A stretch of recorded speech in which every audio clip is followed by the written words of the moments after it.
Oke, welcome back to Miss Dias RD channel with me, Miss Dias.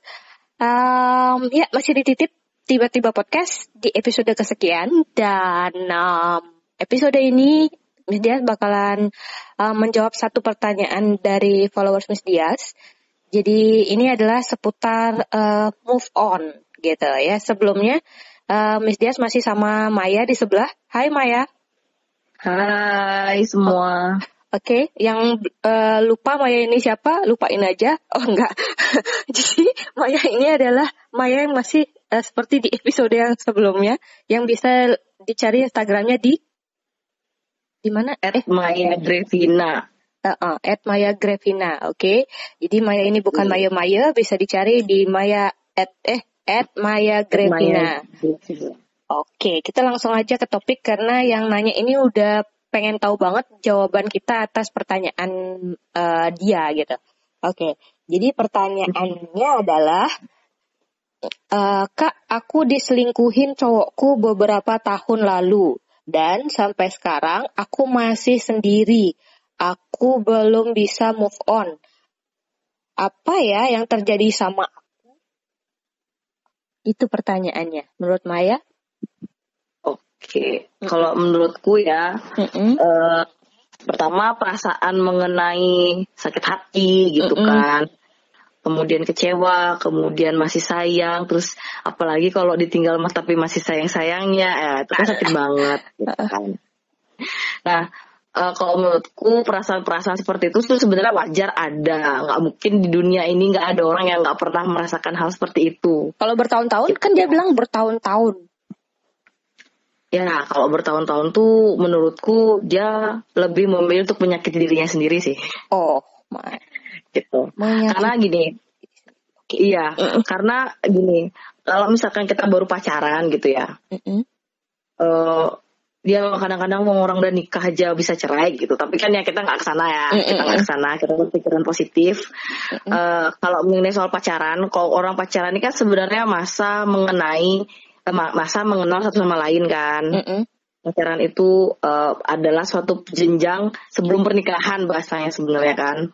Jadi bagaimana kita mempersiapkan diri untuk hidup bersama sampai akhir hayat gitu kan. Jadi selama masa saling mengenal ini ya memang di sana akan ada tantangan tersendiri gitu kan. Karena setiap orang kan berbeda-beda, setiap orang memiliki pemikiran yang berbeda gitu kan. Kalau memang udah tidak cocok gitu kan, ya gimana, ya ngapain dilanjutin gitu. Apalagi kalau udah sampai orangnya itu selingkuh gitu kan, artinya kan berarti memang dia sudah tidak bisa menerima kita gitu. Jadi kalau menurutku ketika masih berpacaran, maka berpikirlah bahwa baru pacaran itu adalah bukan hubungan yang akan terjadi selamanya gitu. Tapi aku serius sama dia. Kak, tapi aku serius sama dia loh. Kita juga berpikir untuk serius. Siapa yang berpikir itu serius, dianya aja apa kamunya aja apa dianya juga kan gitu ya. Kalau misalkan dia udah selingkuh kan artinya dia nggak serius. Tapi gitu. Kita mau nikah. Wah, berarti kok cowoknya yang berkilir nggak ya? Ya berarti kalau menurutku sih berarti karena nggak ada kecocokan gitu ya. Mungkin ya kalau menurutku sih kalau memang dia udah memilih untuk selingkuh ya pasti berarti dia udah merasa tidak ada kecocokan gitu. Dia udah merasa tidak bisa menghargai pasangannya gitu. Menurutku tuh seperti itu. Jadi wajar nggak dia nggak move on bertahun-tahun nih? Nah, kalau soal nggak move on tuh sebenarnya tuh aku sebenarnya sangat kasihan sih jadinya. Jadi kasihan ya. Karena menurutku ketika kita tidak bisa move on dan kemudian kita terus mengingat-ingat dan kemudian kita terus merasa tersakiti, itu menurutku adalah menyakiti diri sendiri. Gitu. Jadi menurutku tuh ada cara menyakiti diri sendiri. Dan kalau misalkan kita, itu yang salah siapa itu? Diri kita sih sebenarnya jadinya. Jadi bukan laki-laki yang nyelingkuhin dia ya?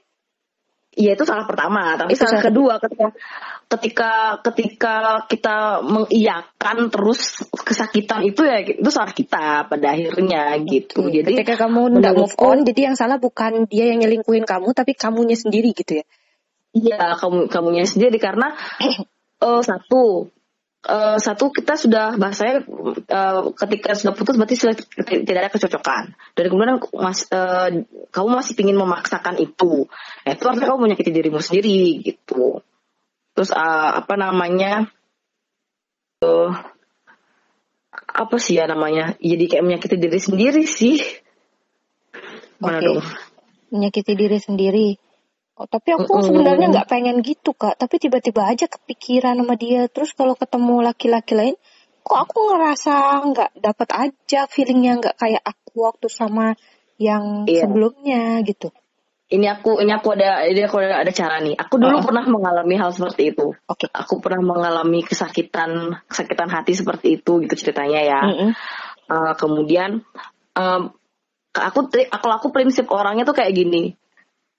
Tapi nggak semua sih orang berprinsip seperti aku ya. Silahkan aja nanti kembali ke masing-masing. Tapi kalau aku punya prinsip seperti ini, ketika kamu merasa sakit, maka nikmatilah sakit itu.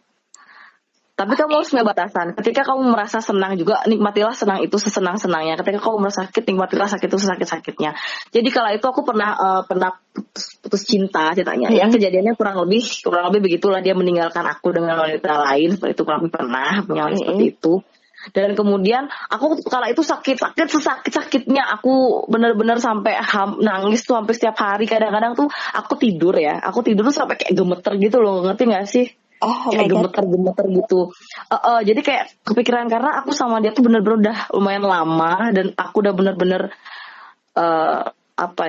kayak bikin project bareng apa-apa gitu bareng dia kayak gitu segala macam. Itu bener-bener sakit banget waktu itu sampai ditinggalin, itu bener-bener sakit banget. Aku sampai nangis gemetar, tapi aku melakukan itu kurang lebih hanya sekitar 1 minggu. 1 minggu? Iya, maksudnya kayak nangis terus kayak nggak mood makan gitu. Secepat itu. Ya, tapi nggak langsung dapet cowok gitu juga kali Miss Dias. Oh gitu. Enggak. Artinya tidak mengingat dia lagi itu prosesnya cepat lah 1 minggu. Kalau menurutku ketika kita putus atau ketika kita ingin move on, bukan berarti kita melupakan. Aku jujur sampai sekarang masih ingat. Tapi aku tidak lagi pada fase dimana aku sakit-sakitnya gitu, ngerti nggak sih? Pas aku sakit-sakitnya menikmati sakitku tuh kayak sakit banget menikmati itu aku cuma 1 minggu. Setelah itu tuh aku kembali pada saat-saat yang biasa, karena pada saat itu aku mulai bertemu dengan orang-orang yang positif kayak gitulah, masih sama gitu kan. Kemudian aku masih kembali pada teman-teman, karena pada saat itu pola pikirku begini, ada hal yang tidak pergi di saat pacar itu pergi. Teman dan sahabat itu mereka tuh mau kalian ganti. Iya, jadi waktu itu yang gagal move on ini punya teman dan sahabat gitu. Iya, pasti punya, harus lah. Jadi aku waktu itu udah ganti pacar 3 kali tuh rasanya. Terus habis itu ini kayak oligarga gitu ya? Oh iya. Maksudnya udah putus nyambut tuh, habis itu cari orang kayak gitu. Tapi sahabatku masih tetap ada sama aku. Mau aku punya pacar, mau aku nggak punya pacar, dia tuh masih tetap nemenin aku, dan dia tuh itu tidak berubah sama sekali kayak gitu. Jadi kita harusnya nggak perlu takut ya, harusnya kita bisa move on dengan cara ya kayak gitu. Kita harus berpikir bahwa ada seseorang yang tidak meninggalkan kita di saat ada orang lain yang meninggalkan, entah itu keluarga, entah itu sahabat, entah itu saudara gitu. Itu yang harus kemudian dimasukkan ke pola pikir kita untuk move on. Itu salah satu caranya. Tapi Kak, aku sudah berusaha move on dan aku sudah melakukan seperti yang Kakak lakukan. Tapi rasanya masih kayak tasteless gitu loh. Kayak I have no feeling gitu with other guys gitu, ya kayak gitu. Jadi apa ya, nggak bisa punya feeling yang sama gitu dengan laki-laki lain gitu.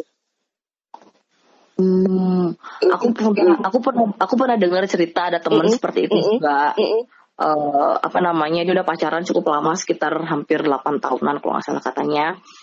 Kemudian tapi posisinya dia ini sih yang cowoknya ya. Kemudian yang cowoknya ini katanya pernah ketemu lagi sama mantannya setelah sekian lama, tapi katanya mantannya itu yang cewek ini masih belum punya pasangan kayak gitu. Gitu ya. Mungkin ketika kita sudah saking lamanya pacaran gitu ya. Kalau misalnya untuk pacaran yang lama ya, kalau untuk pacaran yang masih sebentar mah harusnya bisa aja move on gitu kan. Dengan cara itulah yang kita bahas tadi. Tapi kalau misalkan mungkin udah lama banget gitu, mungkin pada akhirnya akan terbentuk sebuah kriteria gitu, kriteria orang yang membuat nyaman gitu, seperti mantannya sebelumnya gitu kan. Misalnya si mantanmu tuh orangnya kayak gimana, perawakannya gimana, kemudian sifat-sifatnya kayak gimana, dan pada akhirnya tanpa sadar, alam bawah sadar kita tuh mungkin akan mencari-cari orang yang mirip sama orang itu kayak gitu kan, yang entah itu perawakannya mirip atau entah itu sifatnya mirip kayak gitu. Itu kan menjadi kayak standar tersendiri sih gitu kan. Yang kayak gitu sih emang jadinya agak susah ya gitu.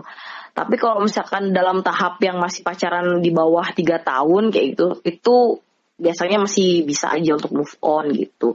Ya juga sebenarnya keinginan move on itu kan juga bermula dari diri sendiri gitu kan.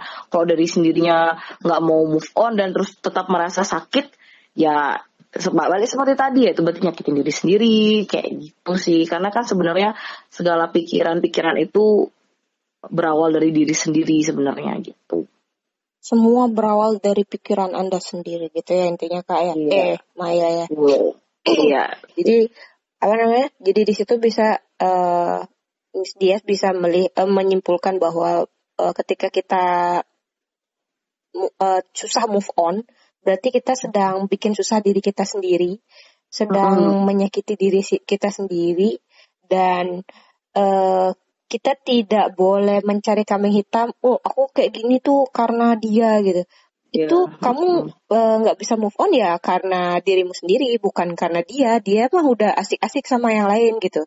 Jadi apa ya? Ketika kamu gagal move on itu sebenarnya yang bermasalah adalah dirimu gitu.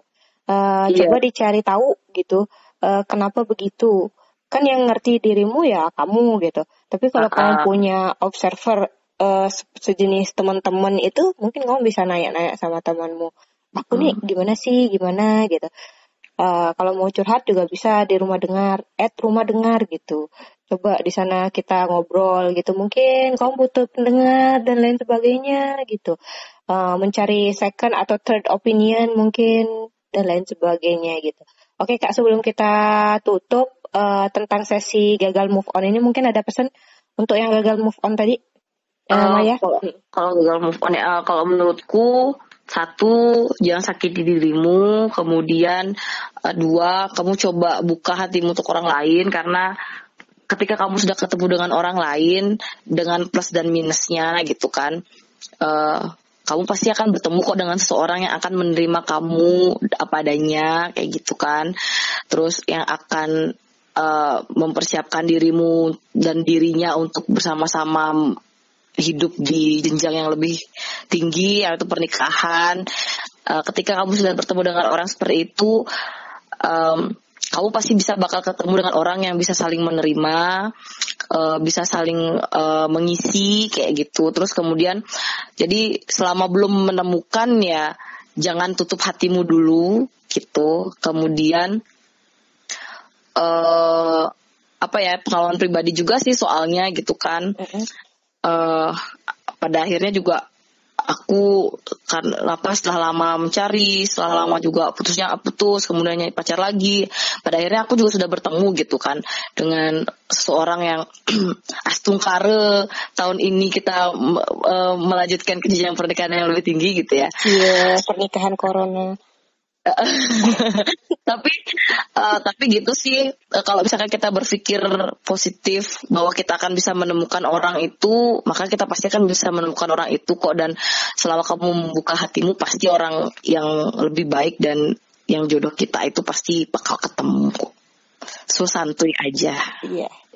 Oke, buat tadi yang nanya susah banget move on, nggak susah kok, gampang. Semuanya dimulai dari pikiranmu aja. Dibuka hatinya, jangan ditutup, jangan sok tasteless gitu, jangan sok, itu perasaanmu aja, tasteless itu perasaanmu aja ya. Ngerasa nggak pernah nyambung sama cowok lain itu perasaanmu aja gitu, kamu bikin sendiri sebenarnya itu ya. Jadi seperti itu obrolan kita tentang gagal move on. Semoga kamu segera sukses move on dan menemukan yang berikutnya. Tapi ingat bahwa ini adalah baru pacaran, jangan diseriusin banget. Nanti kamu minta saran lagi gimana caranya move on. cukup sekali lah gagalnya move on-nya. Oke, itu aja podcast kita hari ini. Jangan lupa share, comment, like, and subscribe channel ini. Oke, bye-bye.